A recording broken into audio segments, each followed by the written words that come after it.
वक्त हमारे साथ जुड़ रहे हैं। इसके अलावा राहुल लाल हमारे साथ जुड़ रहे हैं, राजनीतिक विश्लेषक है, और सौरभ दुबे हमारे साथ जुड़ रहे हैं जो कि राजनीतिक विश्लेषक है। आप सभी मेहमानों का बहुत बहुत स्वागत है। आप लोगों से बातचीत शुरू करूं उससे पहले बीजेपी के प्रत्याशी प्रवेश वर्मा ने थोड़ी देर पहले मीडिया से बातचीत की है, वो दर्शकों को सुनवाते हैं। पहले हमारे साथ बातचीत करने के लिए नई दिल्ली से बीजेपी के प्रत्याशी प्रवेश साहिब सिंह वर्मा जी हैं। सर, 2 दशक का वनवास बीजेपी दिल्ली में झेल चुकी है, क्या लगता है इस बार ये वनवास का अंत होगा? बिल्कुल अंत होगा इस बार, और दिल्ली की जनता से मिलकर ऐसा हमें विश्वास है कि दिल्ली में 8 तारीख को कमल खिल रहा है।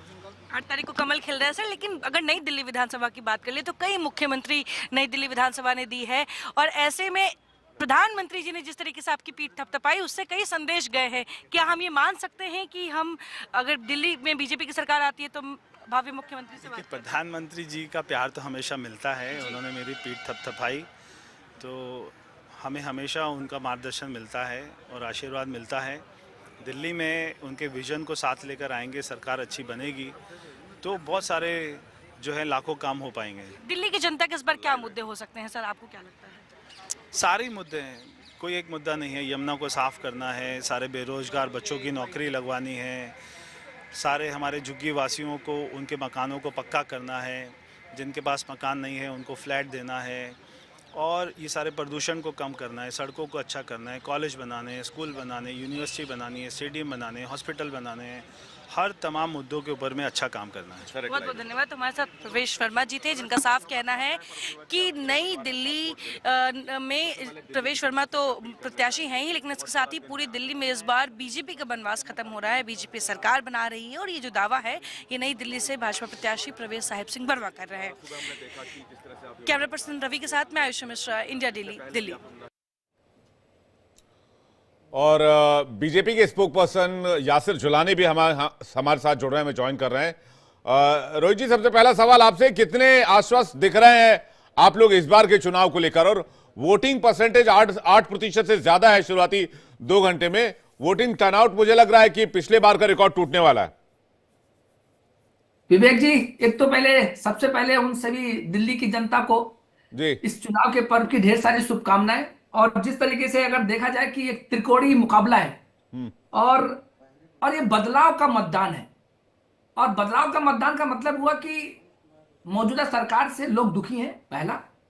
और जिस तरीके से 9 बजे तक का जो अभी रिपोर्ट आप लोगों ने दिखाया कि मतदान का पिछली बार से 3% मतदान बढ़ा है, तो ये एक साबित करता है, और ये एक रुझान इस तरीके से जा रहा है कि लोग बदलाव चाहते हैं। बदलाव इसलिए चाहते हैं कि कांग्रेस पार्टी ने जो 15 साल की अपनी सरकार, उस समय कांग्रेस की सरकार रही, शीला दीक्षित की सरकार ने जो विकास की प्रतीक रही वो, और दिल्ली की शीला दीक्षित की जो दिल्ली थी वो उस समय कंटिन्यूएशन में अगर होती, आज की सरकार आज 10 साल और उनको मिला होता, उस समय होता, तो आज मुझे लगता है कि जितनी समस्याएं थी, जो मूलभूत समस्याएं थी, वो दूर भी हो जाती। अब रही बात, देखिए आज 2 झगड़ालू पार्टियों से हम लड़ रहे हैं, वो है बीजेपी, दूसरा है आम आदमी पार्टी। आप आए दिन देखते होंगे ये आपस में लड़ते हैं, कोई कहता है कि तुम्हें जेल भेज देंगे, कोई कहता है हम जेल से बाहर आ जाएंगे। तो अब मामला ये हो गया है कि अब लोगों का जो रुझान है वो कांग्रेस पार्टी की तरफ है, इसलिए है कि अब लोग कंपेयर करने लगे। हम लोग अभी हम लोगों ने अभी जब जाकर के जब चुनाव प्रचार में गए तो लोगों के मन में और दिल में जो बात थी वो ये थी कि हम जिससे मिलते रहे वो यही कहते रहे कि हम तो पुराने कांग्रेसी हैं, हमें आप कहने की जरूरत नहीं, हम कांग्रेस को वोट डालेंगे इस बार, हमने सबको देख लिया। तो यहाँ पे देखिए, आप एक बीजेपी की सरकार रही जो कानून व्यवस्था नहीं दे पाई, एक दिल्ली की सरकार रही जो आम आदमी पार्टी की रही, वो क्यों विफल रही? क्योंकि जितने मुद्दे थे, मूलभूत मुद्दे थे, जो बुनियादी मुद्दे थे, वो उन्होंने वो नहीं किया, और वो अब कहते हैं कि मुझे तीसरी बार फिर से चुन के लाइए, जिससे कि जो बुनियादी मुद्दे थे वो हम दूर कर देंगे। अब आप समझिए कि आप 10 साल जी बिल्कुल, आप ये कह रहे हैं मुकाबला त्रिकोणीय है। यासिर जिलानी बीजेपी से हमारे साथ जुड़े हुए हैं। यासिर जिलानी जी, मुकाबला त्रिकोणीय है, आपको भी लगता है? देखिए, मैं पहले अभी मतदान करके आया हूं, और इस लोकतंत्र के महापर्व के लिए चलिए, आप बधाई के पात्र हैं। आपने पहले मतदान किया, पहले जलपान किया? पहले मतदान किया है मैंने, अभी जी, जलपान तो किया नहीं, क्योंकि वहां हमारे बूथ पे और जिन असेंबलीज को मैं देख रहा हूं, वहां से जो भी फीडबैक मिल रहा है उसका जवाब देना, और सारे काम जो संगठन ने दे रखे हैं वो हम लोग कर रहे हैं लगातार। और आपको मैं बताऊं, ये चुनाव जो मैं खास करके मैं तो ओखला विधानसभा की बात कर रहा हूं, जहां पे एक ऐसी हवा चल रही है जो विकसित दिल्ली देखना चाहती है। विकसित दिल्ली तभी होगी जब एक तरीके से यहाँ पे एक जो भ्रष्टाचार युक्त सरकार थी उसके खिलाफ वोट पड़ रहा है, जो भ्रष्टाचार में शामिल सरकार थी उसके खिलाफ वोट पड़ रहा है, अच्छी स्वास्थ्य व्यवस्था के लिए वोट पड़ रहा है, अच्छे एजुकेशन के लिए वोट पड़ रहा है। और ये मैंने बटला हाउस चौक, जो ओखला विधानसभा का बड़ा मशहूर इलाका है, वहां पे तमाम मीडिया कर्मी अभी थे, मैं उनके साथ भी लाइव था, और वहां पे जो लोगों में उत्साह देखने को मिल रहा है वो नाराज इसलिए है कि पिछले 5 साल में इलाके में सफाई नहीं हुई, पिछले 5 साल में नाले और सीवर का ढक्कन खुला हुआ है, बच्चे उसमें गिर जाते हैं, ऐसे कई इंसिडेंट हुए हैं। इस पे वहां के रिप्रेजेंटेटिव ने ध्यान नहीं दिया, इसलिए लोग गुस्से में आके उसके खिलाफ वोट कर रहे हैं। लेकिन यासिर भाई, वोटिंग जिस हिसाब से हो रही है उसे तो वोटर्स तो काफी उत्साहित लग रहा है, कई कई इलाकों में 10% से ज्यादा मतदान हो चुका है। जी, तो वही तो देखिए, वोट जब लोग निकल रहे हैं, क्यों निकल रहे हैं घर से? वो निकल रहे हैं कि इस 11 साल की जो आपदा है दिल्ली में उसको भगाना है।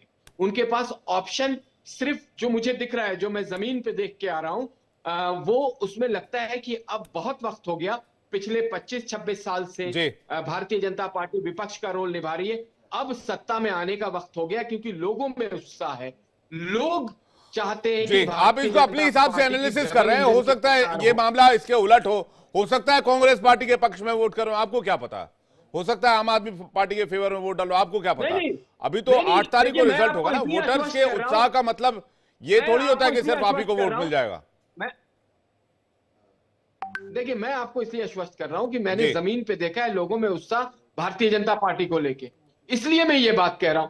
मैंने वहां पे सैकड़ों लोगों से मैंने बात करी है। आप समझ सकते हैं कि अगर बटला हाउस के उस चौक पे, जहां पे 100% मुस्लिम आबादी है, वहां पे अगर लोगों में बीजेपी को लेकर चर्चा है, तो ये एक ऐतिहासिक चुनाव होने जा रहा है, एक ऐतिहासिक चुनाव होने जा रहा है। जी ठीक है, मैं राहुल लाल जी के पास जा रहा हूं। राहुल लाल जी, वोटर्स के उत्साह का मतलब क्या है?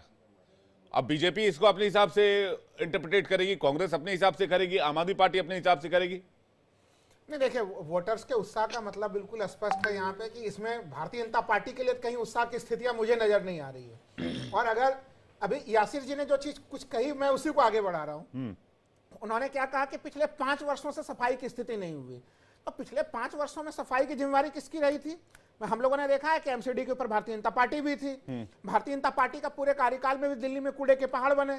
आम आदमी पार्टी के पीरियड में भी उन्होंने कहा था कि भाई कूड़े के पहाड़ हटेंगे, वो भी हटता हुआ दिखाई नहीं दिया यहाँ पे। तो देखिए, ये चीजें बिल्कुल ऐसा कह देना कि नहीं पूरा का पूरा एरिया में बीजेपी की पूरी हवा चल रही है, लहर चल रही है। आप देखिए ना, घोषणा पत्र को देखिए आप इस समय, विवेक जी, घोषणा पत्र में क्या है? घोषणा पत्र का देखिए, अभी घोषणा पत्र का जिक्र करना थोड़ा ठीक नहीं होगा, अभी वोटिंग चल रही है उधर। देखिए, आप जानते हैं एमसीसी का वायलेशन हो सकता है। नहीं, मेरा ये मानना है, पर्सनली मानना है राहुल भाई, आप भी एक मजे हुए वो है विशेषज्ञ है। स्टेटमेंट को सुनेंगे, मैं एमसीसी का वायलेशन कहीं नहीं कर रहा, मैं तो ये कह रहा हूँ तीनों पार्टियां जो दिल्ली की तीनों बड़ी पार्टियां हैं, तीनों के पार्टियों में उसमें जो है कि अलग अलग चीजें, लोक लुभावन चीजें हैं उसमें। भारतीय जनता पार्टी क्या कहती रही उसको कि प्रधानमंत्री, माननीय प्रधानमंत्री जी का बयान था कि अगर रेवड़ी बटेगी तो वो शॉर्ट सर्किट की स्थिति हो जाएगी, ये प्रधानमंत्री जी का बयान था। अब प्रधानमंत्री जी के वो बयान है, और आप देख लीजिए भारतीय जनता पार्टी का घोषणा पत्र देख लीजिए, दोनों में विरोधाभास दिख रहा है। अब इसमें मैंने कौन सा जो है कि चुनाव आचार संहिता का उल्लंघन किया? मुझे तो कोई उल्लंघन नजर नहीं आ रहा है। आपने घोषणा पत्र का नाम लिया। मैं जिम्मेदार नागरिक हूं इस देश का, भाई साहब। विवेक जी, मैं इस देश के कानून के हिसाब से चलता हूं राहुल लाल जी। बिल्कुल, आप देश के कानून के हिसाब से, और आपने जैसे ही घोषणा पत्र का नाम लिया, मैं थोड़ा सा सहम गया। मुझे लगा कि कहीं आप उसमें कोई 1-2 वादे अगर गिनवा दिए तो यहाँ तो हाँ, मुझे थोड़ा सा यासिर जिलानी कुछ कह रहे हो, यासिर जिलानी रिबटल कर दो। देखिए राहुल भाई स्टूडियो में बैठे हुए हैं, मैं जमीन पे हूँ, मैं अब तक 50 बूथों पे सुबह 7 बजे से घूम के आ चुका हूँ, मैं स्थिति देख रहा हूं, मैं एक विधानसभा की बात कर रहा हूं। मुझे संगठन ने 30 असेंबली देखने का काम दिया है, उस पे तमाम हम 5 बजे तक पहुंच के सारी की सारी चीजों को समझ लेंगे। और जो दिख रहा है, देखिए स्टूडियो में बैठ के मैं ये नहीं कहता हूं ये अच्छी बात को कर सकते हैं, समझ सकते हैं, लेकिन जमीन पे देखिए कि किस तरफ हवा चल रही है। मैं सिर्फ अपनी विधानसभा ओखला में देख रहा हूँ, जहां यासिर 3 जी, जगह जो मैं स्टूडियो में भी होता आपकी हूँ, सोच जमीन की पे भी होता हूँ, यासिर जी, सेकुलर दलों पत्रकार के के बीच रूप में दोनों 3 पे जगह होता हूँ, वोट बट यासिर रहा है। जी। और जमीन की हवा नब्ज, आप जमीन पे हैं, बहुत अच्छा लग रहा है, आप जमीन पे हैं, वोट भी करके आए, बधाई इसके लिए आपको। लेकिन मैं भी जो विश्लेषण कर रहा हूँ, जमीन की हवा को देखकर ही विश्लेषण कर रहा हूँ, यासिर जी। अरे भाई साहब, अभी आके आप देखिए कि क्या हालत है बटला अरे भाई, चौक मैं की, सुबह बता से घूम ही रहा हूँ, सुबह से सुनिए घूम ही तो रहा हूँ, सही, देख ही रहा सुनिए तो हूँ। सही।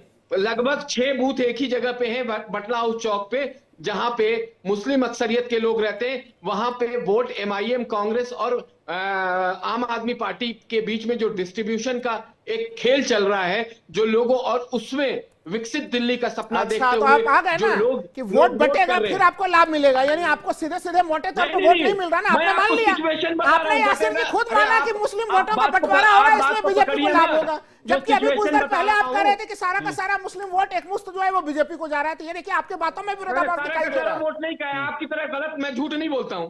आपकी तरह मैं कोई टिप्पणी नहीं करता हूं कि किसी की तरफ से मैं टिप्पणी करूं। मैं जमीन की हकीकत बता रहा हूं कि जो नहीं, उसमें जमीन की हकीकत एक और यासिर भाई, एक और जानकारी ये मिली कि कुछ लोगों के नाम वोटर लिस्ट में नहीं मिल रहे हैं।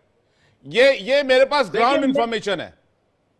नहीं, ये वही लोग हैं जो अरविंद जी। केजरीवाल के लोग, जो अब ये रास्ता ढूंढ रहे हैं कि हार का ठीकरा क्या इलेक्शन कमीशन पे फोड़ना है, हार का जी। ठीकरा क्या वोटर लिस्ट को फोड़ना है, हार का ठीकरा भारतीय जनता पार्टी के ऊपर तो वो फोड़ेंगे जी। फोड़ेंगे। तो इसमें अब सौरभ किस दुबे पे का एक वो रिएक्शन, उसके बाद रास्ता आम आदमी देख रहे पार्टी से हमारे हैं, साथ मेहमान जुड़ रहे इतनी बातें हैं, कर रहे उनका रुख करेंगे। इनका- सौरभ दुबे जी, इनका जल्दी से। एक मार्ग अतर पर जैदी है। आम आदमी पुलिस पार्टी से हमारे साथ अपने जुड़ रहे हैं, लोगों इसका को जवाब लेंगे, लेकिन छीन के सौरभ ले दुबे कुछ जाता कहना है। चाह रहे हैं। इस तरह के सौरभ लोग दुबे हैं जी, जिनके- ठीक है, जिनके फेवर में राहुल- यासिर चिलान जी आपके पास बैठे हुए हैं। वापस लौट रहा हूँ।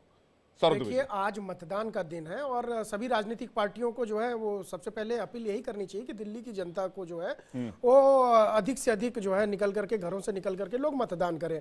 घोषणा और घोषणा मंत्री की बातें छोड़ दे, वो तो बहुत चुनाव प्रचार हो गया घोषणा के बारे में और घोषणा मंत्री के बारे में। देखिए, भारतीय जनता पार्टी हो या कांग्रेस हो या आम आदमी पार्टी हो, जो इस बार फ्री बीज की बौछार की गई है, लगातार जो फ्री बीज की बातें कही गई हैं, वो सभी पार्टियों की एक समान है। अब ये जनता के विवेक पर सब कुछ निर्भर करता है कि जनता किसके प्रति अपना विश्वास जगाती है, क्योंकि जनता उसी के प्रति अपना विश्वास जगाएगी जहां की घोषणाओं से उसको लाभ मिला हो। भाई, पूर्वत की जो सरकारें अन्य प्रदेशों में रही हैं, जहां पर चुनाव हुए, जहां पर लोगों ने अन्य पार्टियों को चुना, जो चुन करके आई, तो कहीं ना कहीं वहां पर उन्होंने दिखाया कि हम अगर दूसरी और तीसरी बात किसी सरकार को रिपीट कर रहे हैं तो उसके घोषणा पत्र में जो वादे किए हुए थे वो पूरे हुए हैं, तभी उसको रिपीट किया गया। अरे भैया, आप कहां से हो? आप कांग्रेस हो, आम आदमी पार्टी से? मैं तो निष्पक्ष बोल रहा हूँ। नहीं, आप निष्पक्ष बोल रहा हूँ ना, निष्पक्ष मैं तो ना बैठो ना। कांग्रेस- मैं कह रहा हूँ कि फ्री बीज को लेकर प्रधानमंत्री का ग्राउंड बयान रिपोर्ट मैंने बताइए। ध्यान अरे दिया। भाई, निष्पक्ष ग्राउंड की थोड़ा कोई देर जानकारी है बैठो। सौरभ दुबे जी निष्पक्ष आपके वालों पास? के पेट में पानी जो है पचना चाहिए। आप मेरी बात सुनिए, ग्राउंड की कोई जानकारी है आपके पास? बिल्कुल ग्राउंड की जानकारी दे क्या रहा हूं ग्राउंड आपको। की जानकारी है? ग्राउंड की जानकारी यह है कि जिस प्रकार से शुद्ध हवा, स्वच्छ पानी के लिए दिल्ली की जनता तरस गई 10 सालों से, जिस बात को आदरणीय अरविंद केजरीवाल जी ने स्वीकार किया कि हम पिछले 10 वर्षों में दिल्ली की जनता को यमुना साफ करके नहीं दे पाए, शुद्ध पानी नहीं दे पाए, साफ हवा नहीं दे पाए, अब वो कह रहे हैं कि अगले 5 साल अरे भाई में साहब, हम शुद्ध देंगे। पानी साफ हवा, सुनिए मेरी बात। कई लोगों के नाम कह रहे वोटर लिस्ट में नहीं मिल रहा, उसका क्या करेंगे आप? कौन उसका कह रहा है? जवाब इनके पास एक नहीं सेकंड, है, कौन उसका कह रहा जवाब है? इनके पास नहीं है। अरे भैया, आप इलेक्शन कमीशन हो क्या? भाई, इलेक्शन क्या कमीशन- है भाई? कभी इलेक्शन कहते हैं कमीशन पत्रकार तो है, सवालों का कभी जवाब कहते हैं है। कांग्रेसी है, कभी कहते हैं आम इलेक्शन आदमी। कमीशन तो सवालों का सुन लीजिए, सुन लीजिए। अतर जैदी देखिए, अतर जैदी कह रहे हैं, आप अतर जैदी कह रहे हैं मतदाता सूची में भारी संख्या में अपने नामों देखिए, में कटौती हाँ, की है। अभी आपने और फर्जी ठीक- लोगों का नाम मतदाता जोड़ा है। मतदाता दूसरे सूची में को बोलने दो, जल्दी से अतर जल्दी जैदी सौरभ दुबे अतर जैदी के पास जा बोल रहे रहे हैं, हैं। अतर जल्दी से। जैदी जी बोलेंगे, इसलिए बोलेंगे क्योंकि आम आदमी पार्टी के जो चरित्र में है वो हमेशा से रहा है संवैधानिक संस्थाओं पर मतलब- सवाल उठाना। चुनाव आयोग को लगातार शिकायत मतलब- चुनाव आयोग को लगातार कटघरे में खड़ा करने वाली बीजेपी पार्टी सबसे ज्यादा आम आदमी संवैधानिक पार्टी अतर जैदी, करती रही है। ठीक है, आप एक एक करवा लो, एक एक पहले एक करवा लो। अतर जैदी, अतर जैदी, एक एक करके सर, एक एक करके। राहुल जी स्क्रीन पे नहीं है, अभी स्क्रीन पे नहीं है। अतर जैदी, क्या ग्राउंड पे क्या रिपोर्ट मिल रही है आपको? वोटिंग परसेंटेज तो अच्छा दिख रहा है, अब मुझे पता नहीं आपके लिए अच्छी खबर है या बुरी खबर है। अतर जैदी। नहीं, हम आश्वस्त है पूरी तरह से। हमने पिछले 10 साल में दिल्ली में काम किया है। दिल्ली की जनता जानती है कि अरविंद केजरीवाल जी की जो सरकार थी, वो जो वादे किए उसने 10 साल में उसको पूरा करने का काम किया है। हाँ। तो सबसे पहले तो मैं आपके चैनल के माध्यम से दिल्ली की जितनी भी जनता आपका चैनल देख रही है, सबसे अपील करूंगा कि आज वो ज्यादा से ज्यादा संख्या में जाएं और वोट करें और हमारे इस लोकतंत्र के पर्व को हर्षोल्लास के साथ मनाएं और ज्यादा से ज्यादा दिल्ली की जनता वोट करे, इसमें भागीदारी दे। और इसके अलावा देखिए, हमने काम किया है, हम जानते हैं कि सरकार 8 फरवरी को जब चुनाव के नतीजे आएंगे तो जो हमने 10 साल में काम किया है, जनता को हम पे यकीन है कि हम जो वादे करते हैं उनको पूरा करने का काम करते हैं। तो हम पूरी तरह से आश्वस्त हैं कि दिल्ली की जनता इस बार फिर से हमारे जो 10 साल के काम है उन पर भरोसा जताएगी और हमारी सरकार बनेगी। ठीक है, यासिर जिलानी से इस पर रिएक्शन लेंगे।